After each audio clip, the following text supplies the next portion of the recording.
of all, thank you very much for inviting me. Thank you, Manuel Gustavo. Thank you, everybody at Arche, and thanks for everybody for coming to the talk. I confess that I am being incredibly reckless because this is the first time I'm giving the talk, and this is completely new argument. But I think I want to reply to some arguments that I think sort of miss the point of some ameliorative projects. And so let's see, what do you think of this? Right. So here we go. Let me see if I can make this work. It's not working. Good. Okay, so the aim of the talk today is to address a question that seems to be not completely made explicit in some discussions about conceptual engineering. In particular, about whether what we're doing with concepts and what ameliorative projects in particular are to do is to represent or to shape reality. So in a sense, my aims are not too ambitious because they are basically critical of some interpretations of what I think some projects are setting themselves up to. So what I want to do is to try to show that some critiques of ameliorative projects that are based on the idea of epistemic inaccuracy miss the point of ameliorative projects. But I want to also argue that there have been replies to this kind of critiques of epistemic inaccuracy that and defenses of, let's say, epistemically inaccurate projects in the hope that somehow through perhaps social engineering, those concepts will be at some point more accurate. And I also think that there is an error implicit in some of those criticisms. So some of the concepts that I have in mind today will involve the concepts of work, class, gender and woman, maybe a democratic and maybe freedom or free elections. These are some of the cases that I also mentioned in the paper that Manuel Gustavo kindly mentioned.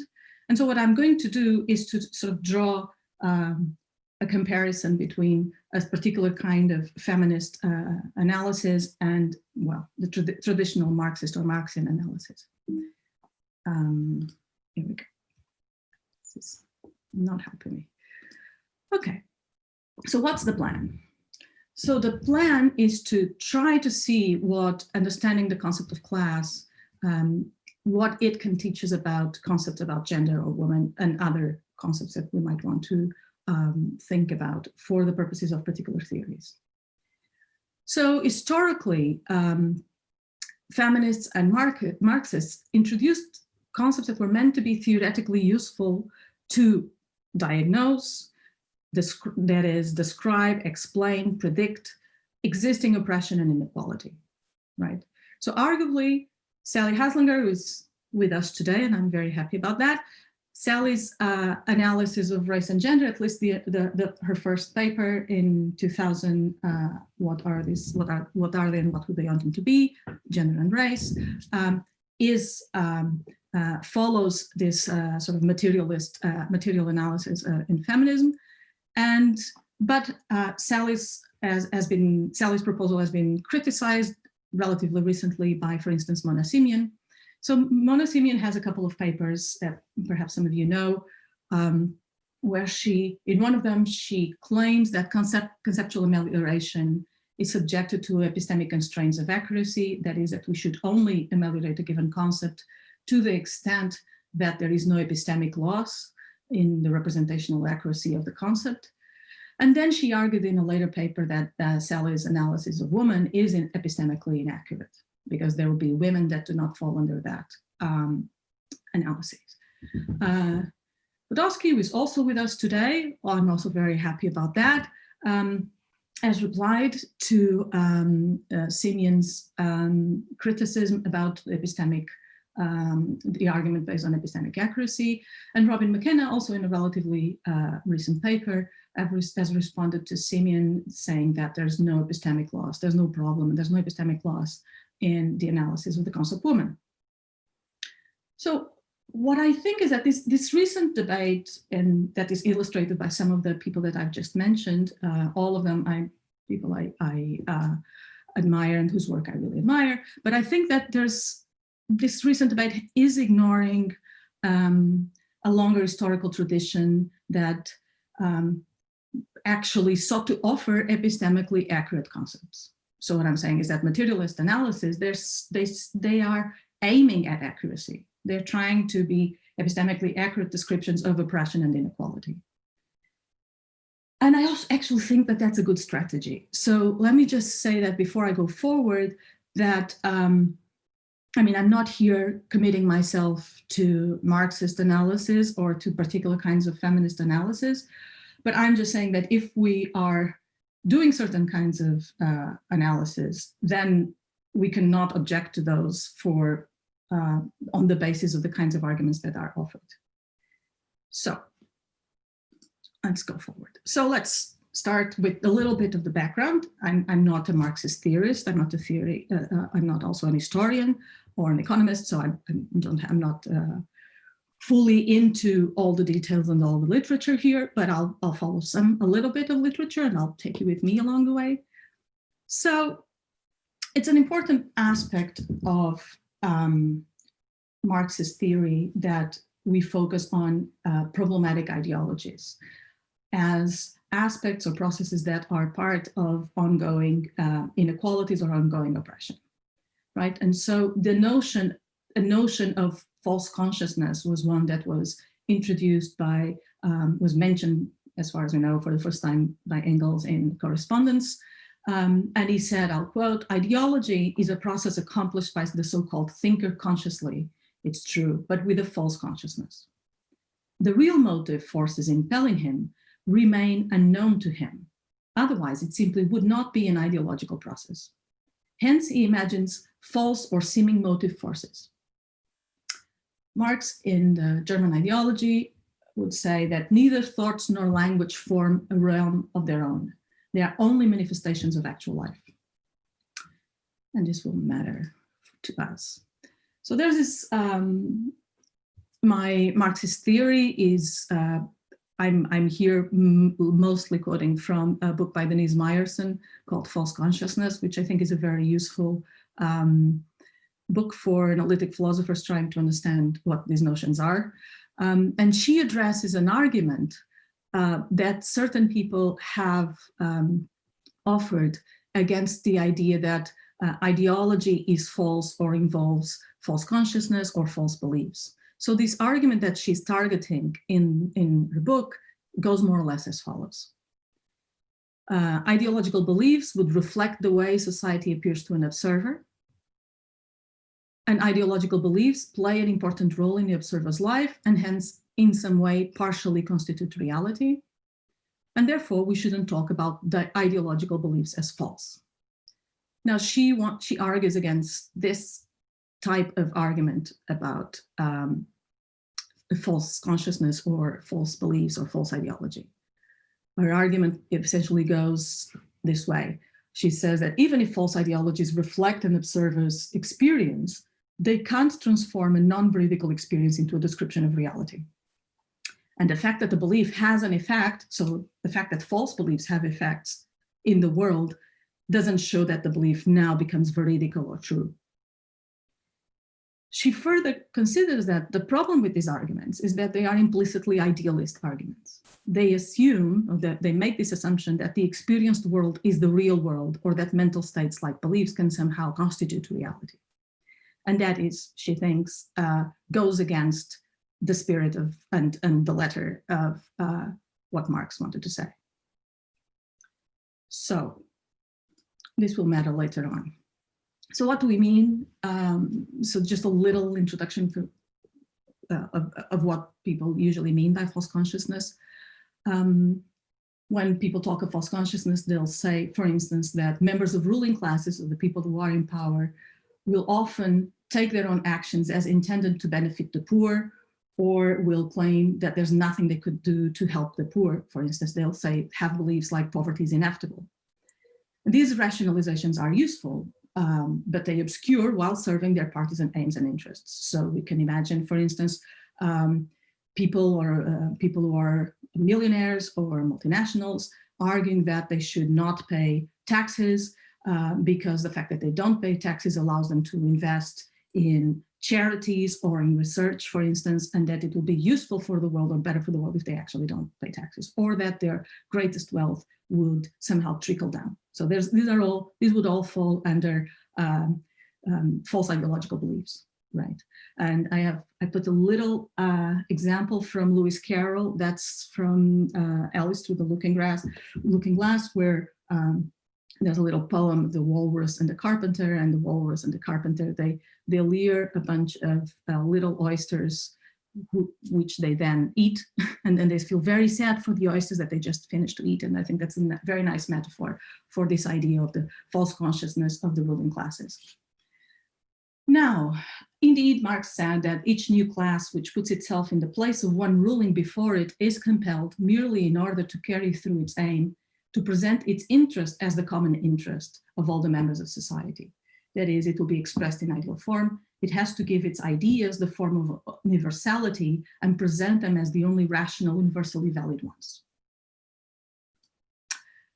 Now, people have also pointed out that, or claimed that, false consciousness manifests itself as an absence of class consciousness among the working class or among the subordinate classes. And they will find dominant ideologies that are problematic, compelling in some way. So for instance, workers will have a poor perception of their own interests, and their desires will have been organized by a system that depends on their docility.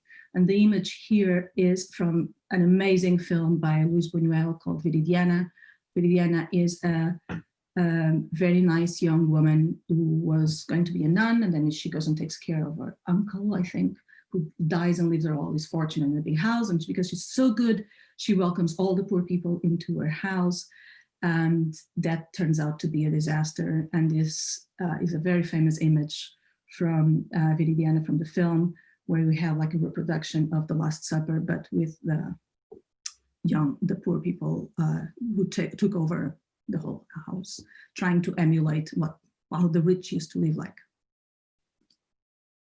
So here's Denise Meyerson's little summary on false consciousness.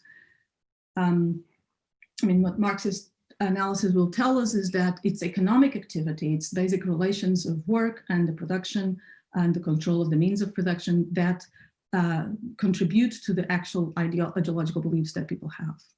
So both the rationalizations of members of the ruling class and their inaccurate conceptions of their motives, on the one hand, and also the blindness of the workers to their own interests and their identification with the capitalist system. So that's all part of Marxist analysis. And of course, the ruling classes end up benefiting from those confusions. Now, this book was published some time ago already, but it was a very interesting project because it tried to make Marxist theory and analysis more accessible to analytic philosophers, in particular philosophers of mind and action. I know that there have been criticisms of the ideas of false consciousness, and a lot of people have written about it. I'm not going to enter too much into this because it's also not precisely completely my area of expertise. However, I think that there's interesting work in psychology, for instance, on the idea of strategic ignorance and how strategic ignorance can be deployed to hold on to power or to maintain power, and how to avoid inconvenient truths that we don't want to address. And I think that this kind of lines of research are more or less consistent with the project that Denise Meyerson was pursuing. And indeed, she points out in the book that the idea was then used in other contexts, in particular, for instance, in feminists made use of this idea to account for how for the female opposition to feminism, or for the longing of women to meet impossible standards of attractiveness, for instance. Right? And indeed, this is what I'll now briefly illustrate with work of some women writers or philosophers or feminists who have said things that seem to be making a bridge between sort of the Marxist analysis in relation to class and points about the oppression of women. So Simone de Beauvoir, there's a lovely recent translation of The Second Sex. She considers an interesting puzzle. We could understand it, how neither the proletariat nor women are minorities in society, but women are closer to men than the proletariat are to the ruling classes, let's say. But but it's not like man is like a positive and women is the negative. Man is both the positive and the neutral. So that's why she says humanity is male, and man defines woman, not in herself, but in relation to himself. So woman is defined as the non-man. And she says this is the fundamental characteristic of woman. She is the other at the heart of a whole whose two components are necessary to each other. I'm going to go down because I don't want to take too much time reading everything. So one of the questions that is a central question that becomes a central question for several decades of feminist work is the following: what circumstances limit women's freedom, and how can she overcome them? Oh, women's freedom, I'm sorry. Clearly the problem would have no meaning if we thought that physiological, psychological or economic destiny weighed on women. We will then attempt to positively demonstrate how feminine reality has been constituted, why woman has been defined as other, and what the consequences have been from men's point of view. So that's what she sets out to do in the first volume. There have been, many women have taken on the Beauvoir's idea and also the inspiration from Marxist ideas. So for instance, Grace Atkinson in a recent talk, recent, it's been a few years, but in a talk, she sort of took up what she considered to be the central question for feminists earlier on. And she says, the central question for feminists has always been, how does the oppression of women work? Where does it come from and how is it maintained? We can't dismantle any structures that we don't understand. So we have to understand and describe how the oppression of women works, so that before we can start to dismantle any structures that are oppressive. So effecting change depends first on our analysis of the problem. And again, further down, she says, since women are half the population, these dynamics have to feel intrinsic to women's identity and thus be embraced, not resisted. Kathryn McKinnon, in her paper, there's also the book, but this is in the paper, Feminism, Marxism, Method and the State and Agenda for Theory. She tried to make a clear parallel, although I confess that I don't see how the parallel or the analogy would work all the way through. But anyways, she starts by saying that sexuality is to feminism what work is to Marxism. That which is most one's own, yet most taken away. Marxist theory argues that society is fundamentally constructed of the relations people form as they do and make things needed to survive humanity. Right, so we would have to imagine that another part of society would have to be fundamentally constructed on the sexual relations or the sexuality of people, we would guess. Here, then she says that work is a social process of shaping and transforming the material and social worlds. Here would have to think that the analogy would work with sexuality. It is that activity by which people become who they are. Class is its structure. Production, its consequence, capital, its congealed form, and control, its issue. I wouldn't know what the capital would be here, but presumably gender would be the structure in relation to sexuality. Production may be reproduction, or maybe sexual access to sex, unclear, and control is control of sexuality, presumably is its issue. So to make the analogy. And now finally, Sally's work in her paper, Gender and Race, what are they and what do they want them to be? Sally said, my strategy is to offer a focal analysis that defines gender in the primary sense as a social class. A focal analysis undertakes to explain a variety of connected phenomena in terms of their relations to one that is theorized as the central or core phenomenon. As I see it, the core phenomenon to be addressed is the pattern of social relations that constitute the social classes of men as dominant and women as subordinate. So this is clearly in relation and following on this tradition that I've briefly illustrated with work from other people. As will become clearer, I see my emphasis as falling within, though not following uncritically, the tradition of materialist feminism. Right. So in that paper, Sally identified 4 concerns, excuse me, that an account of gender should pursue to address injustice and inequality, and set out to address 2 of those concerns, namely the need to identify and explain persistent inequalities between females and males and people of different colors, and then the need for a framework that will be sensitive to similarities and differences among males and females, similarities and differences among individuals and groups demarcated by color, etc., with issues of intersectionality. And so what the principles of analysis here were the following: that gender categories are going to be defined in terms of how one is socially positioned, because remember, it's a social class. They are defined hierarchically within a broader complex of oppressive relations, and sexual difference functions as the physical marker to distinguish the groups, and is used as a justification for treating people differently. Okay. And now the definitions that Sally gave, which I assume all of you or most of you already know. I'll just read the first. As is a woman, is defined as a woman, so as a social class. If as is systematically subordinated along some dimension, economic, political, legal, social, etc., and is marked as a target for this treatment by observed or imagined bodily features, presumed to be evidence of a biological role in reproduction. Okay. There's been, 20 years of discussion on Sally's work and analysis. I'm not going to follow all that discussion today, and this is a specific, my points are just specific to some more recent comments. So here we go.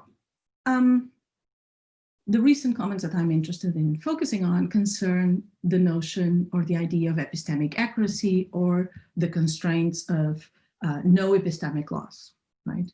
And we have those as the background of whether concepts should have as a central function or as a principal function or main function representing, or whether shaping is also one of those functions. So in her paper, The Should in Conceptual Engineering, Mona Simian raises a question that I think is very important to be asked, which is how do we assess the normative constraints of how an ameliorative project should be pursued? When should we do it? When are we allowed, and when are we required, if we are ever required? Right. She argues in this paper that she does think that projects can be improved, but that the should in ameliorative projects suffers from a wrong kind of reasons problem. Moreover, she argues that ameliorative projects are subject to this epistemic constraint. A concept should be ameliorated only insofar as it does not translate into epistemic loss. What does she mean by a wrong kinds of reason problem? Well, she says, a wrong kind of reasons problem for the should in conceptual engineering is not just any practical, moral, political, etc. gain that seems to do the work in justifying amelioration, an epistemically good concept. So we might have good moral reasons, good practical reasons, or good political reasons, and we would perhaps have gains in those domains to pursue an ameliorative project. But she claims that, assuming what the main function of a concept is, if the conceptual engineering is likely to leave us with concepts that fail us epistemically, devoid of representational devices that we can employ in exploring the world around us, then maybe we should set our engineering ambitions aside. She doesn't say it explicitly in this paper, but it seems to be implicated in the paper that the concept of woman, our concept of woman is already semantically perfectly fine and does exceptionally well epistemically. And so, assuming this, it would seem that if we were to engineer the concept of woman and end up with a less accurate concept, then we should not do it because we would be violating the constraint. And indeed, she phrases the epistemic constraints as what she calls the epistemic limiting procedure. which would be a representational device that should be ameliorated just in case there is all things considered reason to do so, either politically, moral, social, etc. And the amelioration doesn't translate into epistemic loss. So if our concept already is perfectly fine and epistemically does exceptionally well, and if engineering would result in epistemic loss, we shouldn't do it. Indeed, this is what she argues in a later paper called, with the title, Epistemic Trouble for Engineering Women. And here, the paper is a fairly short paper, and it argues that what she argues is against Sally's analysis, that its purpose of arriving at a better political function fulfillment, that it cannot get off the ground in virtue of epistemic failure. So this is connected with the argument that she made in the previous paper. This is how, indeed, she says how Mona Simon characterizes Sally Haslanger's motivations. She says that our concept of woman historically came to be associated with social and political subordination. Now, I'm not doing exegetical work here or trying to discern what Sally's intentions or motivations were, but I don't think, considering the tradition, so the historical the tradition of materialist feminism, I don't think that's quite right. What we are trying to understand is the historically persistent social and political inequalities between males and females, right? Not just the associations that come with our concepts. So what is our argument? So we can summarize the argument as follows, and I will concede a bunch of things in the argument. So she starts by saying that concepts have proper functions and that the proper functions of the concept woman, is to pick out women reliably. Fine, I can see this. Now, concepts may also have secondary functions, for instance, political functions. Also fine, you can concede this. Now, assuming the epistemic limiting procedure, she claims that we should ameliorate just in case there are reasons, such as political ones, to do so, and there would be no epistemic loss. I'm holding judgment on this. But then, she says, there will be epistemic loss since there are women who don't fall under Sally Haslanger's analysis. Hence, she concludes, we're not free to revise or ameliorate our concept woman. What I'll discuss is the last claim, penultimate, well, not the conclusion, but the penultimate claim. So, and to discuss this, I think we need to make some clarifications about class and class star and woman star, because we're here talking about different things, I think. So Mona Simon says the proper function of woman concept is to pick out women reliably, the concept woman. So what are we talking about when we're talking about the concept woman? Now, there may be different conceptions, and I think that people very likely do have different conceptions of what women are. So in honor of Sarah Sawyer, recently gave a talk here at RK. So after Sarah Sawyer's recent talk here, such internalist conceptions may help us rationalize and explain behavior, because people may have different conceptions of what women are. But those internalist conceptions may well just reflect false consciousness about women's place in the world.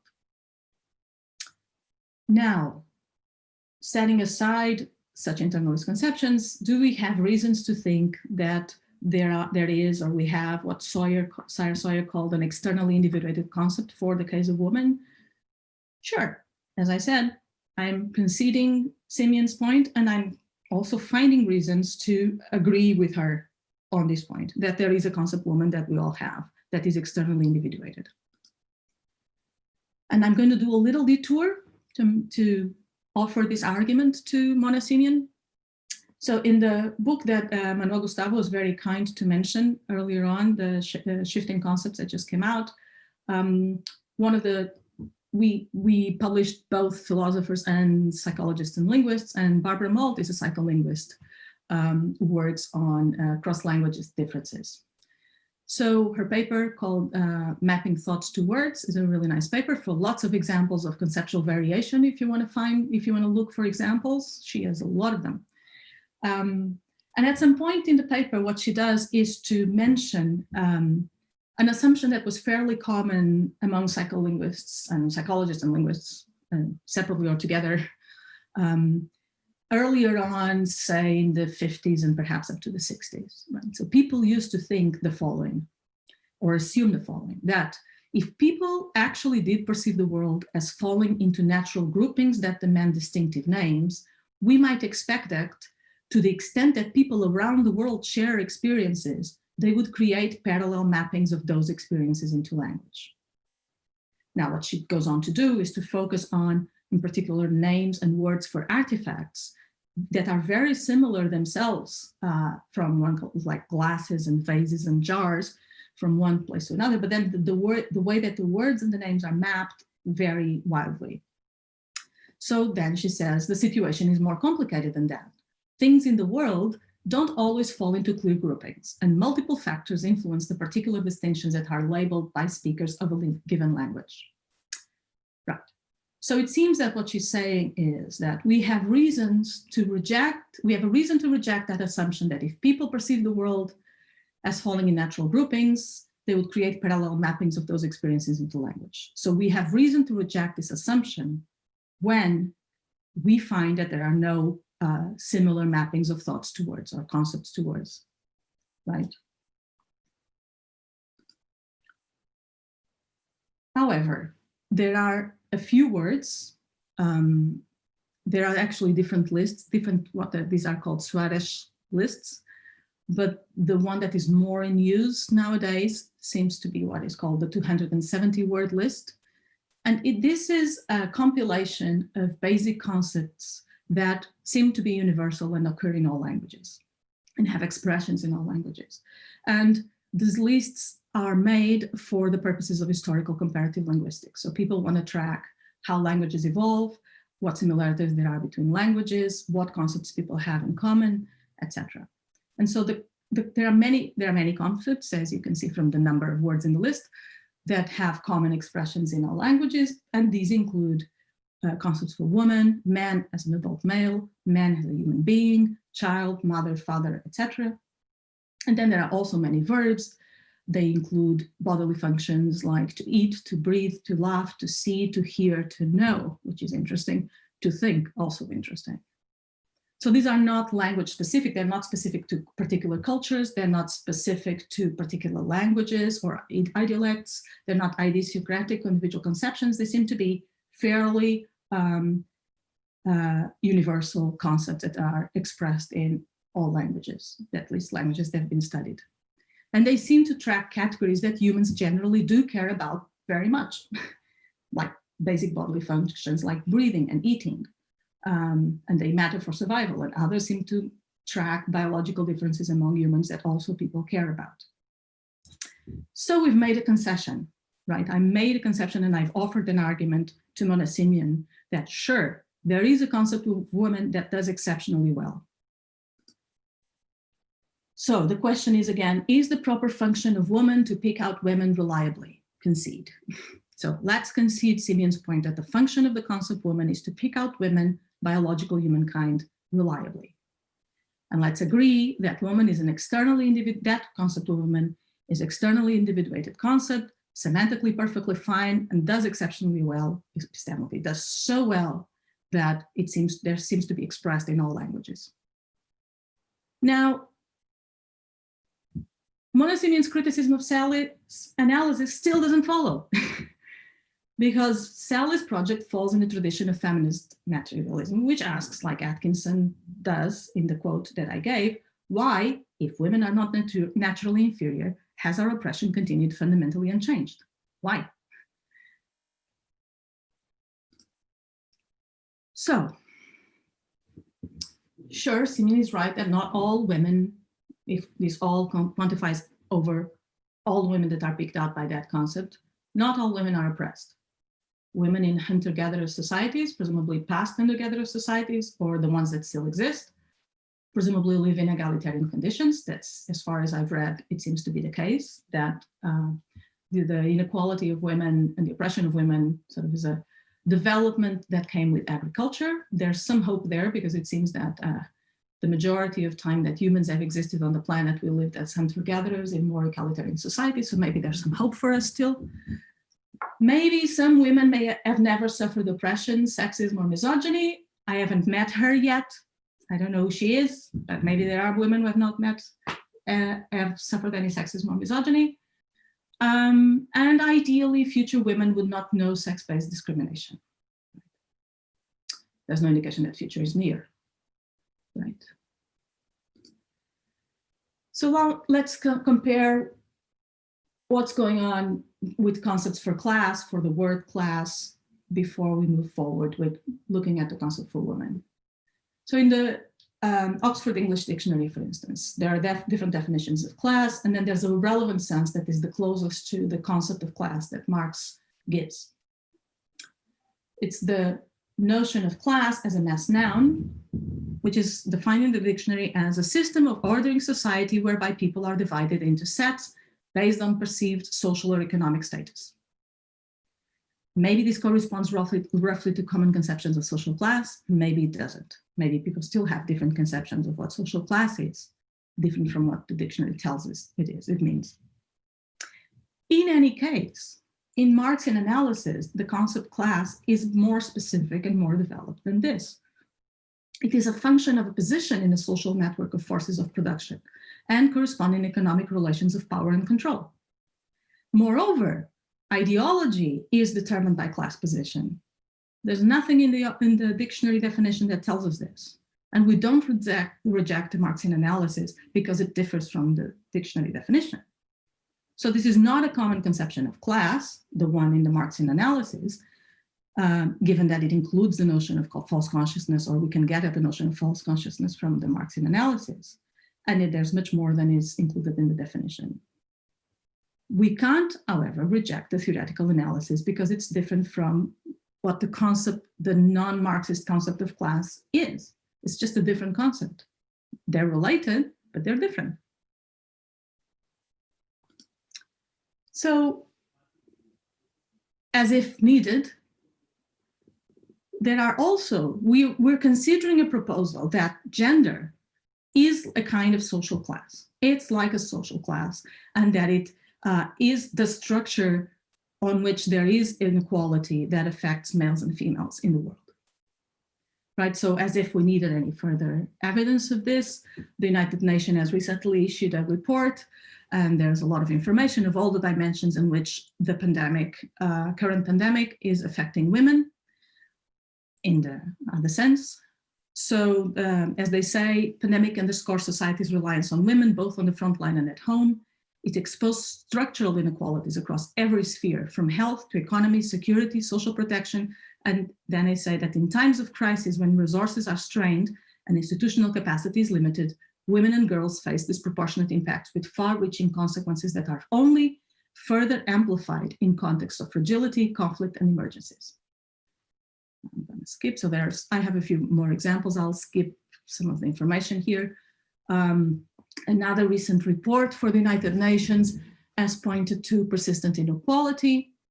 It says that women and girls account for 71% of all victims of modern slavery. And in fact, that there is more slavery and slave trading nowadays, trafficking of people nowadays, than there ever was in human history. They further say that women account for 99% of all victims of forced sexual exploitation, 84% of all victims of forced marriage, and 58% of all victims of forced labor. The numbers of forced labor and the numbers of modern slavery differ because a lot of the modern slavery includes sexual exploitation, not all include labor. Grace Forrest, who is the head of the Walk Free organization, says that we're seeing normalized exploitation in our economy, in transnational supply chains and immigration pathways. And then she places a lot of blame on multinational companies also, who turn a blind eye to all of this or profit from it directly. I'm going to skip this, but there's a bunch of more information if you want from the United Nations Population Fund, from Global Markets Insight, how much you can profit from surrogacy. There's data on violence against women in the United Nations site as well. But I'm going to skip this, okay, for time's sake. So now let's compare do the same thing that we did with class, let's do the same for women. So sure, I said, we can agree that the function of the concept woman is to pick out women, biological humankind reliably. We can concede this. But as Sally Haslanger and other feminists were positing, a theoretically useful concept, the concept for gender, which is different from the independent concept for the human female. And if woman as a social class, as gender is a social class, then it is a function of position in the network of relations of power and control. And gender is going to be the structure that organizes the position of women and men in the world. Women and men understood as males and females. We can't object to this view by pointing out that there are women and men who are not oppressed or are not in this unequal relations of power and control. So is woman as a class epistemically inaccurate? Well, the concept is introduced as a theoretical notion to analyze social inequality between men and women as biological kinds. It's intended to be epistemically accurate and explanatory of social and political reality as part of the theory. And the data that I've just briefly mentioned suggests that the concept can do well epistemically. And so the answer to the question of whether woman as a social class is epistemically inaccurate seems to be no, it doesn't seem to be inaccurate. And if it is, it has to be shown for different reasons. It would have to be shown that there are other dimensions of oppression that the notion wouldn't capture, for instance. So what about the political goals? So we can have theoretical aims to give a proper diagnosis of inequality. We could also have political aims besides giving a proper diagnosis. And indeed, many people have said that to formulate our political aims, we have to first have a proper diagnosis of existing real inequality. So after we explain class or gender, should we pursue political projects that aim at a classless society, as many socialists have tried to pursue that aim? Or should we pursue projects that aim at the genderless society? So these will be political projects. Well, Sally at some point at least has said that she thought it was part of the project of feminism to bring about when there are no more women. Pretty much like it will be part of the project of socialism to bring about a day when there are no more classes. That would mean there's no more inequality or oppression. So that is as far as I have to say about Mona Simeon. I'm now going to, before I finish, focus on some other replies that have been given to Simeon's papers. So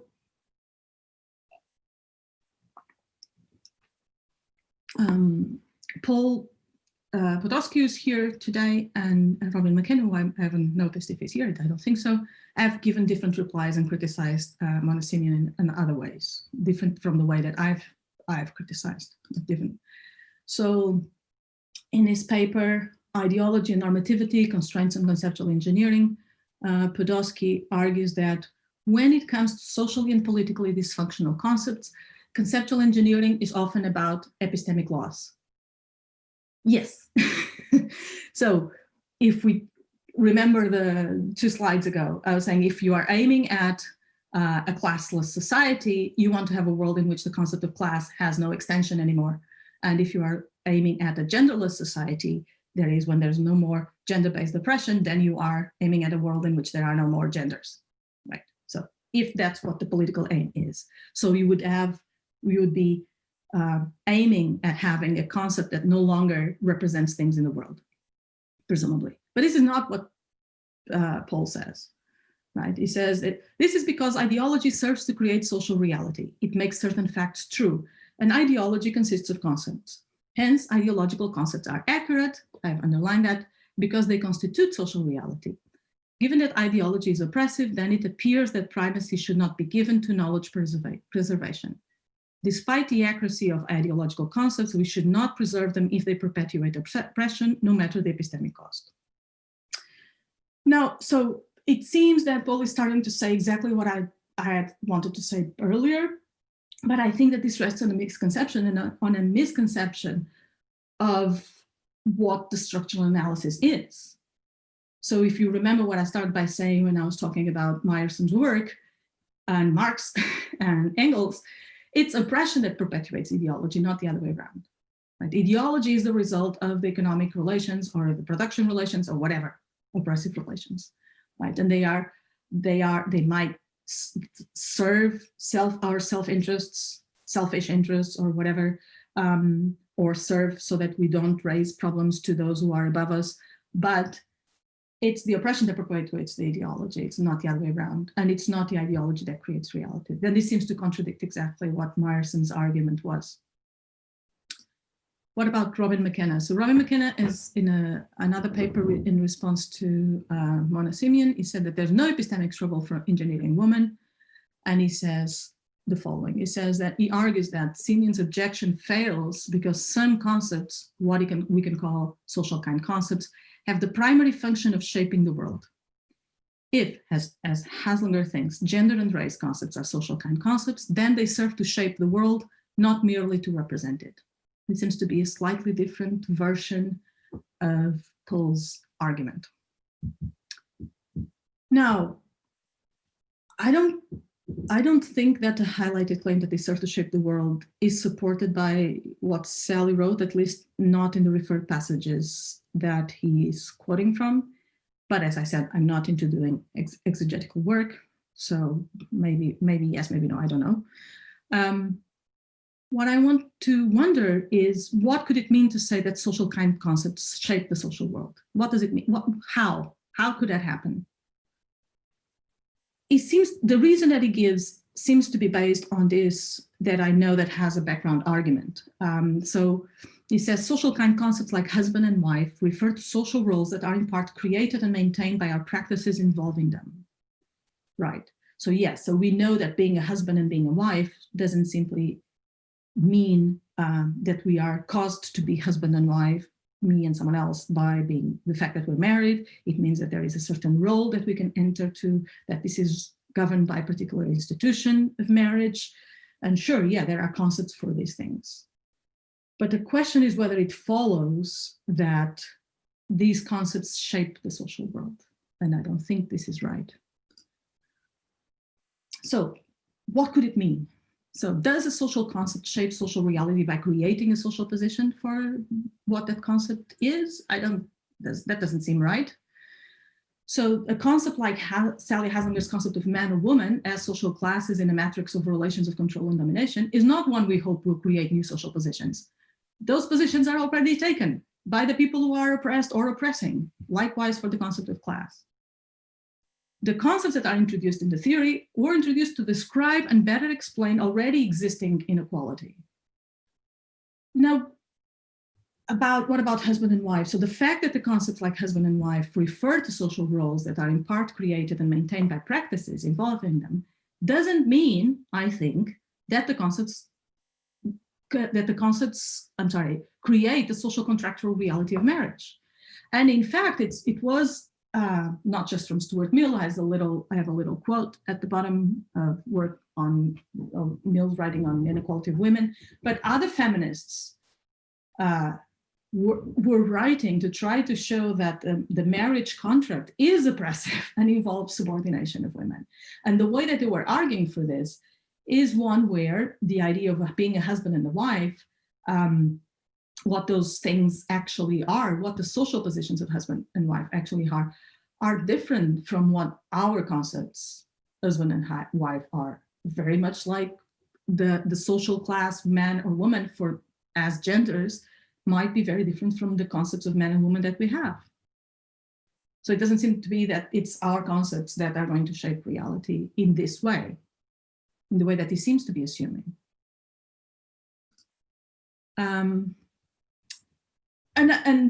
Before I finish, a broader concern that I have about the idea, so this is my very skeptical, so I like the analysis, I'm very skeptical about the projects for political change, let's put it like that.